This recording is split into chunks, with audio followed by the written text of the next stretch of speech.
Hello America, this is Call of Duty Goddess. Today is February 8th, 2016. I have made a series of videos, again, uh, connecting some dots. I made a video, Who Were the Thugs in the Streets of Burns, okay, where we went over and looked at the people that are blocking the streets off in Burns, Oregon, with no uniforms on. And I left off at the end of this video, we need to look into this. Who are these people? Okay, so did that. The next video I did was America's Killers, connecting the dots. Okay, and in this video I took snippets of statements from Sergeant Major Page, who claims to be a Green Beret. He said that his training as a Green Beret, they were the only ones in the American military, Green Berets, that were trained in unconventional warfare. He stated that he could kill you out of uniform and it was all well and good. Have that full video there. I took snippets of Boykin, but it's all in this America's Killers, connecting the dots. Boykin was a Green Beret, claims to be a Green Beret. He basically said the same thing.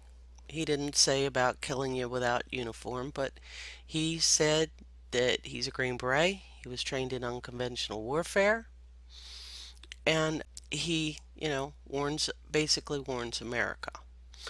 Okay, now, when I first saw the thugs in the streets of Burns, before I even made a video on it, I was looking around and stuff, and two words came to mind. The two words were Jade Helm. Jade Helm. Now, many of you have probably heard of Jade Helm. That was from last year, in the summer of last year, 2015, I believe. It was on the western part of the United States, and in Florida as well. Now, there was a lot of footage on this. Jade Helm. So, let's listen to some snippets of the presentation, Jade Helm presentation given to Big Springs, Texas City Council. Okay? I bring you greetings from Fort Bragg, North Carolina, United States Army Special Operations Command. My name's Tom Meade.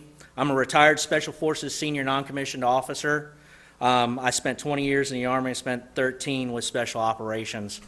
I'm currently a contractor working for United States Army Special Operations Command as an operations planner and an exercise designer for the Jade Helm project. With me this evening, I have Master Sergeant Tim Robinson. He's an active duty Green Beret with 3rd Special Forces Group out of Fort Bragg. Tim's helping us design this exercise to get it going, make sure it goes in the right direction. Now, the Green Beret helped design the exercise, okay? And I can't help but it sticks in my head. Green Berets, what Sergeant Major Page said. We can kill you any way we want. Up close, kiss you, whatever we want. Green Berets are the only ones trained in unconventional warfare and counterinsurgency. SEALs are not, Marines are not, we are. We are the premier military force. Period. Are you saying they're mixing all the armies? They're bringing in the Russians and the Yes, Chinese they are. to kill us? Yes, they are. Now I'm going to say it again. She says, are you mixing all the armies, the Russians, the Chinese, to bring them in to kill us? He says, yes, they are. Yes, they are. Now, take it however you want it. I don't care. I connect dots. That's what I do. Okay? Now, let's go ahead and listen to Boykin once again. Well, the reality is, I'm a Special Forces officer. I'm a Green Beret, and I've studied Marxist insurgency. It was part of my training. And the things that I know that have been done in every Marxist insurgency are being done in America today. The first thing that Anyway, so you heard that. Now, let's go to Chris Brow's interview from 2/1/16. I just want you to hear a snippet of it. And why do you think your life would be in danger? From what? There's been a lot of things going on, and I don't think that they want them uncovered. And Lavoie's already been killed, murdered in cold blood. To get back to my story, that we've had people around town being harassed, vehicles driving around. When Ammon Bundy took the refuge, then the Oregon 3%ers and some Oath Keepers came in. They're militia groups from around the United States. The Idaho 3%ers showed up, but they are not a bad group of people. They are a good group of people. They are good, God-fearing men and women that came to show support for Ammon and his followers and to protect them. And as soon as they got here, the FBI started showing up, and there were all of these black vehicles driving around town, following people, harassing people. Now, when we say harassing, what do you mean harassing? Oh, screaming and yelling at them, threatening them. I mean, you talking about these people driving down the highway or downtown? They were screaming and yelling at them. Yeah, and at night they'd stop across from somebody's place and yell at them, and then drive off. And what would he yell at them? Oh, about how that they were wrong in their convictions about what they were doing, and that they needed to be kind of careful with who they talked to, and just stuff to create fear for people. So these people they were yelling at, they knew they were at meetings or something, perhaps? Yeah. Okay. Yes. Okay. And the sheriff's deputies and stuff like that. Well, after I had talked to some of these Oath Keepers and the 3%ers and told them, we don't need that kind of stuff in our town, they said, absolutely not, and we do not do that. And I believe these men. They are very self-disciplined. They don't do that. They just don't. And so I start wondering, why is all of this?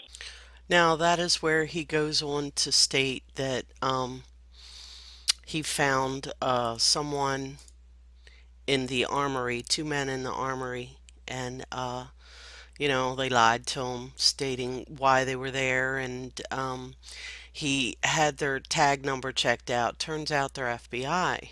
Okay? So, let's hear a little bit more of what he has to say.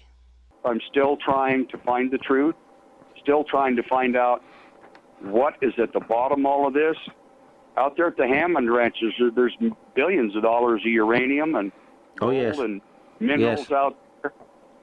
It goes way back into the Clinton administration. Yes, it does. What's happened since then? Well, the community is more divided, and there's actually more resources here in town than were in town before. Ammon Bundy is incarcerated, Right. To my knowledge, there were only 4 people left out at the refuge. There should be no threat left here.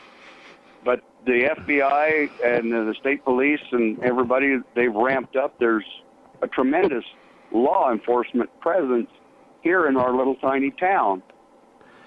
Well, now, do you know anyone was in on this roadblock, this ambush? Did you know any of the law enforcement officers that were there? No, sir.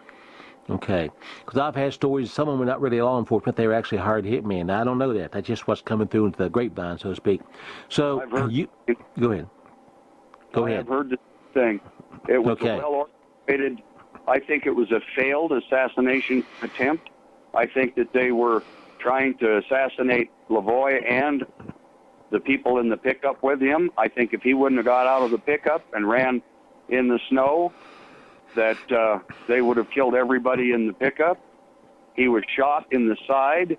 He reached down to hold his wound, and he was shot multiple times. There's even a video on there that shows an officer standing down on the street. Yes, it does. Laying dead and had his hands in the air and his hand moved a little bit. He turned around and shot him some more. To me, that is not a justifiable act. No, it is not. Unjustifiable. It is horrendous. It is the worst crime imaginable. And that man left 10 kids and a wife. And since that happened, how are the people reacting to all this? What's going on in the community? Oh, there are a lot of people in the community that did not like that to happen. They didn't want bloodshed. They couldn't believe that something like that could happen in our little area.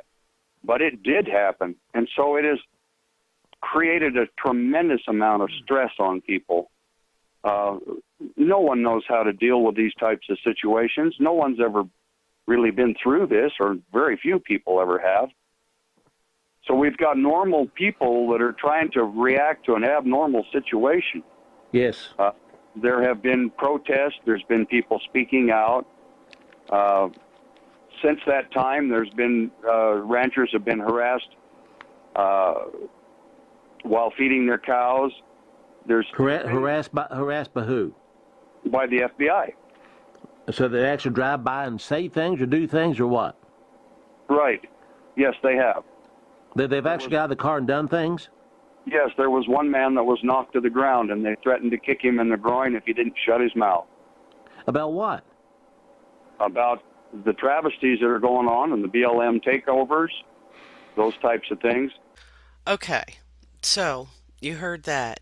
Now, let's go back and hear the Jade Helm presentation. Let's hear about some unconventional warfare, okay? We are seeking written invitation and approval from local officials to conduct the realistic military training exercise within the jurisdiction of the city of Big Spring. Just to give you guys a little understanding of what realistic and what we define as realistic military training. Realistic military training is any training that we conduct outside of a federal installation.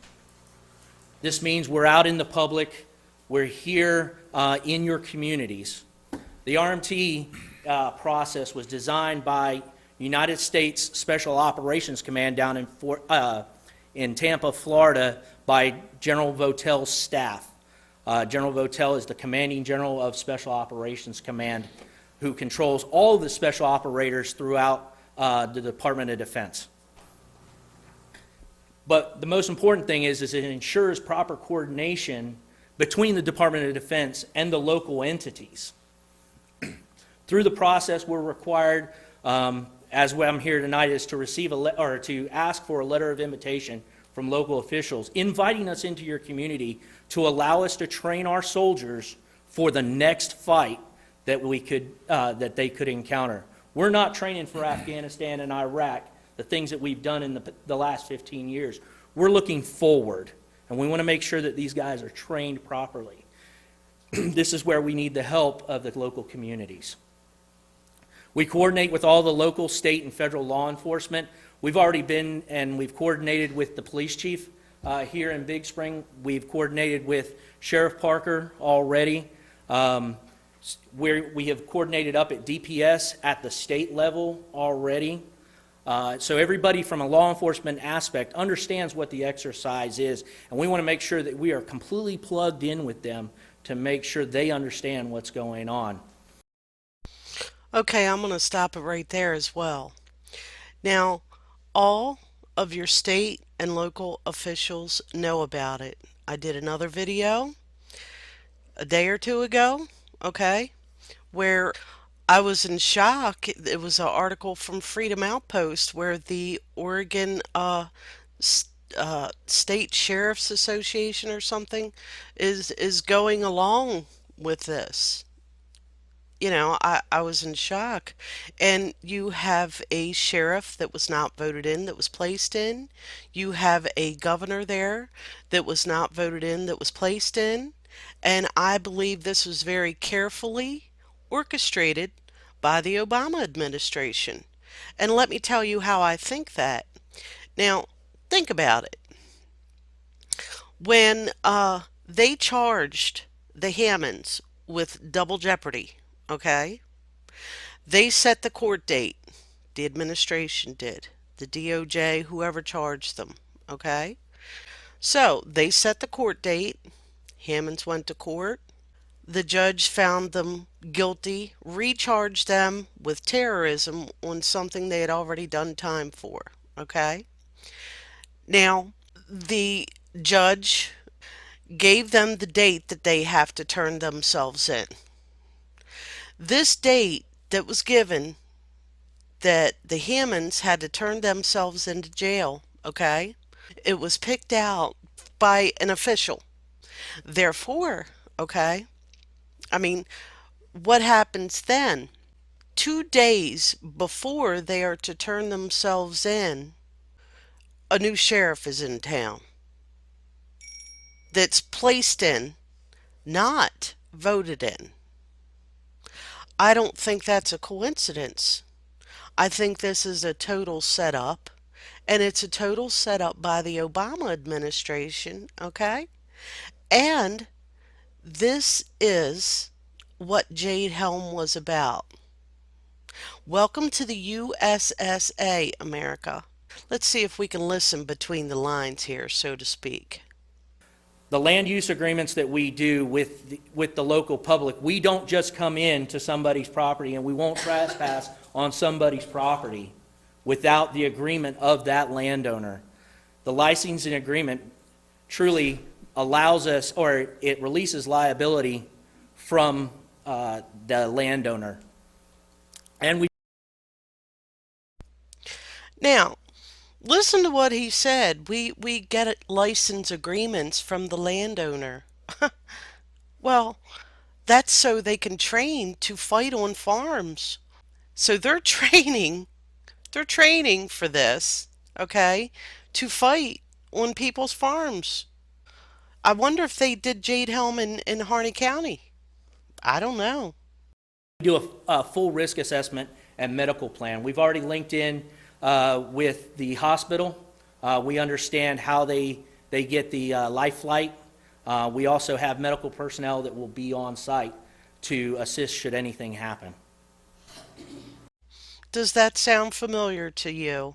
When they took over a whole floor of the hospital, okay? They shipped in surgeons right before the action happened. And here we go, after Lavoy was murdered in cold blood, after you heard Chris Briles, after Lavoy was murdered in cold blood, after all of them are in jail and there are only 4 left, or is it 3? There's only a couple left in Harney County on that mountain. They have ramped up and escalated the police presence there in Harney County in that tiny little town, okay? And I've heard reports that they have put surgeons back in the hospital wing and ramped up again. Let's hear some more. What is Jade Helm? Jade Helm is a challenging 8-week exercise. Truly, in this area, in the Martin and Howard County area, we're only going to be here for about 5 to 5.5 weeks. The 8 weeks comes in where it's the preparation and the planning that happens back in Florida and in the Mississippi area. The exercise is a joint military and interagency activity.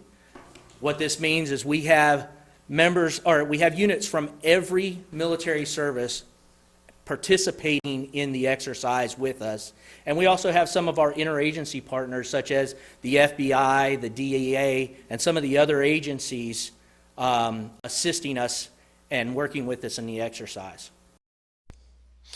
FBI, DEA, did you hear that? Joint, everybody. Okay, let's listen some more. The exercise is unconventional warfare. I'm going to explain that from 2 different angles. Number 1, conventional warfare. Conventional warfare, when you think of that, that is tanks on tanks, uniformed enemy on uniformed enemy, fighting in formation against each other. As you know, we don't normally fight that way. Our country doesn't fight battles that way for the most part. We fight more of an unconventional war. So unconventional, to explain that, I'm a student of history, so I'm going to explain it from a historical perspective. In World War II, the Germans came in and they invaded France. At that time, the French resistance stood up. This was a resistance group within France, and they were trying to eject Germany from taking over their country. They conducted operations such as sabotage, subversion. They hit logistics lines. They would do hit-and-run attacks against the German outposts. What he just described sounds to me like what the FBI or whoever in the hell that is that are the thugs in the streets of Burns are doing. Okay? Let's listen some more. What a lot of folks don't know is American forces and American advisors were with those French resistance soldiers throughout World War II. Those men were members of the Office of Strategic Services, the Jedburgh teams. That is the forerunner of United States Army Special Forces. That is where we draw our lineage from. Since 1952, the United States Army Special Forces has had the charter to conduct unconventional warfare throughout the globe. The exercise is going to be throughout 7 states. Texas is the main bulk of the activity, I would tell you, and we are spread from east to west, north to south, throughout the state of Texas. It is a Special Operations Command General Votel sponsored exercise to improve Special Operations Forces' ability to conduct unconventional warfare as part of the national security. Who's participating? As you can see, it's all of our special operators. United States Army Special Forces Command, the Green Berets.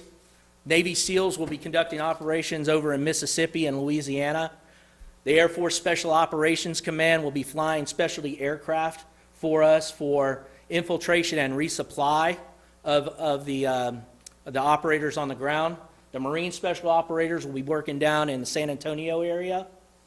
The 82nd Airborne Division will jump an entire battalion into Camp Bullis and take down targets inside Camp Bullis on a federal installation. Why did we choose Texas? Number one, United States Special Operations Command has been conducting exercises in Texas for a few years. We've done numerous exercises here. A lot of times you don't hear a lot about it unless someone like me comes to brief you about those exercises. And we know that Texans are historically supportive of our efforts to make sure that our soldiers, sailors, and airmen and Marines are ready to fight that next fight and train them for that next fight. This is going to be taking their skill sets to the next level. This is taking some of the advanced skills and some of the newer techniques that they're using to be able to test some of those before they go downrange to some of these other countries. What some of the things that we require is areas of undeveloped land with low population densities. United States Army Special Operations Command. Do you hear that? Areas of undeveloped land with low population density. Sounds like Oregon to me. Harney County. Sounds like Texas.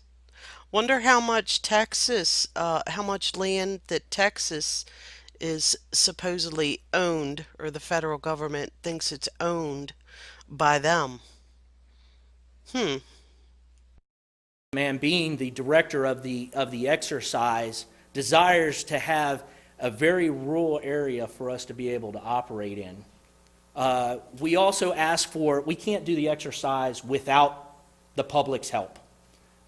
Things that we look for from that perspective is we look for people that are willing to be a role player, to just be someone who goes and gives a little nugget of information for them to build an intelligence picture to understand the scenario better and be able to operate better. We look for people that are willing to transport our guys because they have to move around in a clandestine manner. For example, in the back of a horse trailer in the middle of the night so nobody can see them.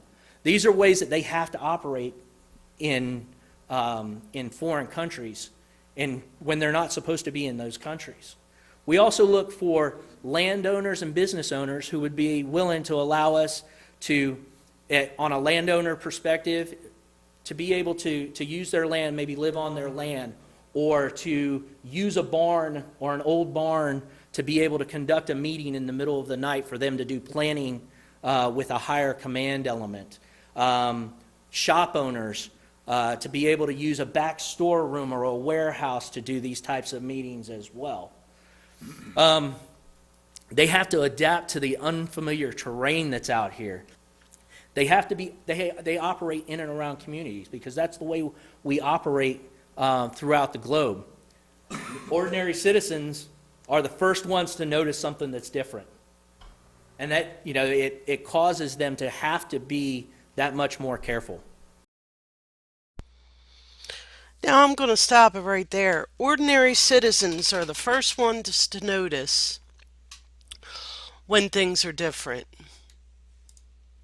Chris Briles can attest to that, can't he?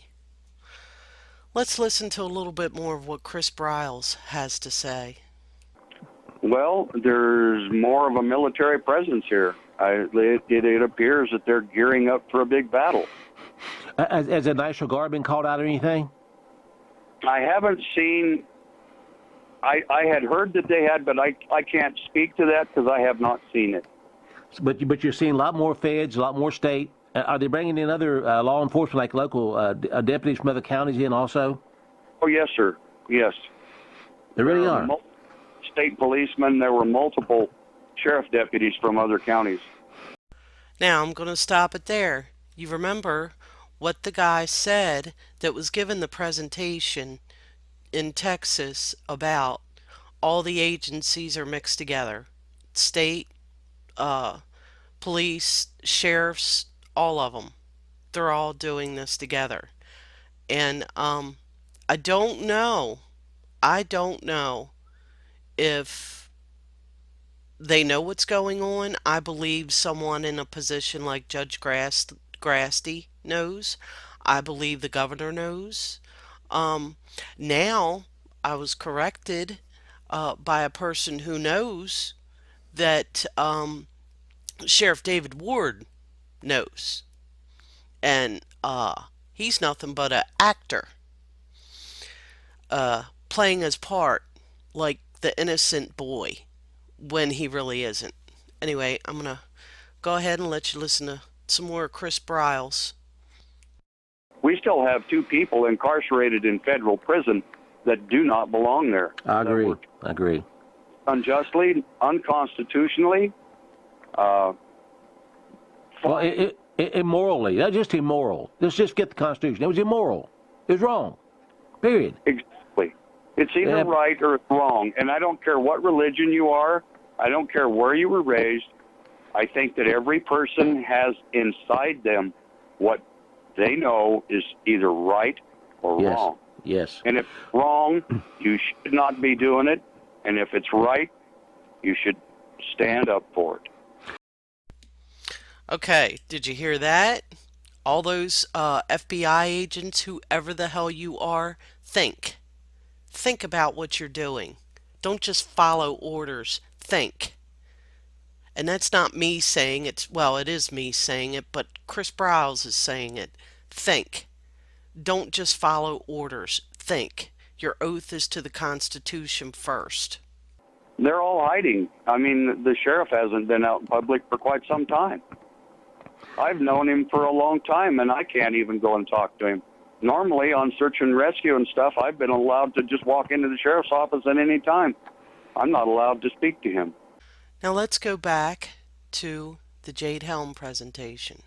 Trucks. I have specialty role players that come in, and I'll have to put them in lodging. Specialty role players. Huh. Wonder if that would be the 3 people that Pete Santilli busted in that one video I did. What can you expect? That third bullet, conducting suspicious activities. That's where here in the city, we're looking at using the city from an aspect of conducting clandestine meetings within the city limits. There'll be no kinetic activity. There won't be gunfire going on. There won't be things like that. Our footprints within the cities are probably 5 to 6 people at the most when we do these meetings. Yeah, the footprints in the cities, 5 to 6 people at meetings. I wonder if by meetings he means terrorizing people on the streets and scaring them away from militia people and trying to pretend like they're militia so it will propagandize the people against the militia. I'm just wondering. But one of the most important things, and I know I've said it previously, is we link in with the law enforcement officers. They know when and where we're conducting activity. That way we actually invite the police department to be near the activity. That way they're able to answer constituent calls on that. The other thing that we do is we brief that prior to the activity going on. That way the police chief can let the dispatch know that this is occurring, so that when they field phone calls from concerned citizens, they're able to meet that off or cut that off at the pass. Yeah, cut that off at the pass, all right. When local citizens start calling the cops on them, oh, it's nothing. It's nothing. Or blame it on the militia. Yeah. Think that might be it? Just saying. So to say. And the other thing that we do as well is we make sure that it tries to get out at the morning and evening roll call, so the officers that are on duty know what's going on and know where it's occurring. One of the things that we do as well, they will be carrying weapons, but it won't be live ammunition. It'll all be blank ammunition. Just to correct one thing that was in the newspaper on Sunday, that I read, was they'll have blank ammunition, but there will not be any explosions. We won't be setting off live demolition out here. Yeah, tell the boy Finicum that it's all blanks. Tell him that. The guys will be wearing civilian attire or a mixed uniform. They may be wearing fatigue. Do you hear that? The guys may be wearing civilian attire or a mixed uniform. Who are the thugs in the streets of Burns? Mixed uniform, civilian attire. Fatigue bottoms and a t-shirt. But that's not normally anything that's out of the ordinary in West Texas from what I've seen, especially during hunting season. The guys will be wearing civilian attire or a mixed uniform. They may be wearing fatigue bottoms and a t-shirt. Fatigue bottoms and a t-shirt. Fatigue bottoms and a t-shirt. Let's see. Where have I seen that before? Mixed uniforms. Where have I seen that before? Possibly in the video Who Are the Thugs in the Streets of Burns? So really, within the city limits, if you notice my guys, they're probably really doing something wrong. We also do coordination with local residents. So if and what I mean by that is, just as we do with the law enforcement, if there's activity occurring around an area, we will actually go out to doors and knock on doors, introduce ourselves, and let them know that there'll be activity happening between this time and this time. That way they're not caught off guard. That should help lessen the calls of the constituents to the law enforcement as well. The Jade Helm project is a new project that has come along from General Cleveland, from his staff at United States Army Special Operations Command. Now, it's my contention that this Jade Helm was started last year in 2015 because of all of the feedback that the federal government, the BLM, was getting from the ranchers.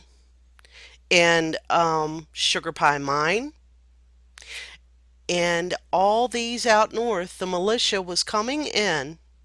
At the Bundy Ranch, the militia came in and they won. Sugar Pine Mine, Operation Big Sky.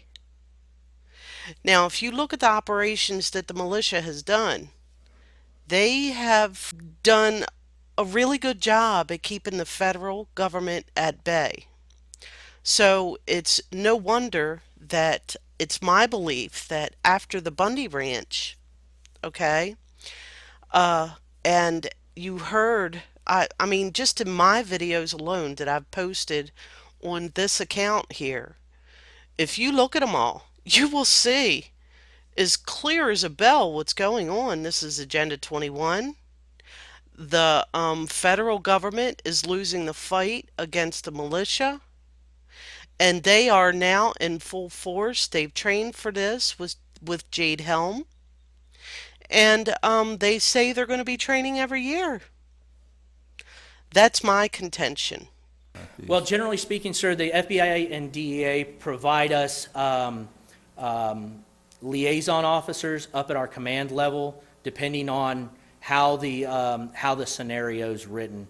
One of the ways the FBI and DEA are working with us here is in Arizona. They will actually do some questioning for us at one of the airports in Arizona. Oh my gosh, did you hear that? At an airport. This is like deja vu. Seriously. Where is the FBI at? In Burns, Oregon. Aren't they at an airport? That's what I remember. Correct me if I'm wrong here. Or do y'all use any personnel from NATO, UN, or No, sir, not DHS? Or? currently for Jade Helm. It is U.S. only. We that has been one of the discussions that I'm not sure if it has occurred yet, but for Jade Helm 15, it will be U.S. personnel only. All right, so there you have that. Let's see if there's anything else from Chris Briles. Right now, it would probably just make people more afraid because they've been demonized by the FBI.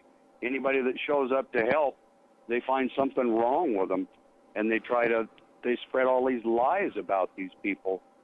That's just like I said before, the 3%ers, the Oath Keepers, they are all fine and stellar people. They're self-regulated, they are here to help. We had a really bad snowstorm. You know what those horrible militia people were out doing? Shoveling out fire hydrants during the snow. Bad bunch of people. Bad. They had weapons in their hand called shovels, right? Yeah. You know, I if you whack somebody with a shovel, it makes a big noise. But they were cleaning fire hydrants. They were helping with public safety. They were doing things to help. That's all they have done. They haven't caused any problems. So, to recap, who are the thugs in the streets of Burns? Ragtag dress bunch. The man tells you in the Jade Helm presentation, he tells you that's how they're going to be dressed. He tells you exactly how this is going to be carried out, and my goodness, it mirrors what's going on in Burns, Oregon. It really does. This is the federal government cracking down on America. This is the beginning. And people of Harney County, you need to stand up. You need to unify. No matter what your job is, you need to unify. You need to all stand up peacefully. You need to go out there and you need to talk to Judge Grassley. You need to talk to your governor. You need to physically go out to their offices and demand to have answers. That's my advice to you. This is Call of Duty Goddess signing off, And as always, I've got your 6.